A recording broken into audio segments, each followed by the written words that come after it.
ایک دفعہ کا ذکر ہے کہ دو بہنیں تھیں جن کے نام لل اور روز تھے۔ وہ اپنے والدین کے ساتھ ایک چھوٹے سے گاؤں میں رہتی تھیں۔ لل بڑی بہن تھی اور روز چھوٹی۔ اگرچہ وہ دونوں ایک دوسرے کے بہت قریب تھیں، مگر کبھی کبھی لل کی زیادہ لینے کی خواہش ان کے درمیان مسائل پیدا کر دیتی تھی۔ ایک دن ان کی والدہ نے ایک بڑی اور مزیدار کیک بنائی۔ اس کی خوشبو نے پورے گھر کو بھر دیا اور دونوں بہنوں کو اسے چکھنے کا بے حد شوق ہوا۔ جب کیک تیار ہو گئی تو ان کی والدہ نے انہیں باورچی خانے میں بلایا۔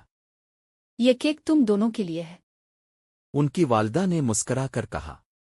لیکن یاد رکھنا تمہیں اسے برابر بانٹنا ہوگا۔ لل جو میٹھا بہت پسند کرتی تھی نے فوراً چاقو اٹھایا اور کیک کو کاٹا۔ اس نے یقینی بنایا کہ ایک ٹکڑا دوسروں سے بڑا ہو۔ بغیر سوچے سمجھے اس نے بڑا ٹکڑا خود کے لیے رکھ لیا اور چھوٹا ٹکڑا روز کو دے دیا۔ روز نے اپنے ٹکڑے کی طرف دیکھا اور تھوڑا اداس ہو گئی، لیکن اس نے کچھ نہیں کہا۔ وہ خاموشی سے اپنے چھوٹے حصے کو کھا گئی، حالانکہ وہ چاہتی تھی کہ اسے مزید ملتا۔ اگلے دن ان کی والدہ نے دوبارہ ایک کیک بنایا، لیکن اس بار انہوں نے روز سے کہا کہ وہ اسے کاٹے۔ روز نے چاقو اٹھایا اور کیک کو دو برابر حصوں میں کاٹنے کا یقین کیا۔ اس نے ایک ٹکڑا لل کو دیا اور دوسرا خود رکھ لیا۔ لل نے اپنے حصے کی طرف دیکھا اور پھر روز کی طرف۔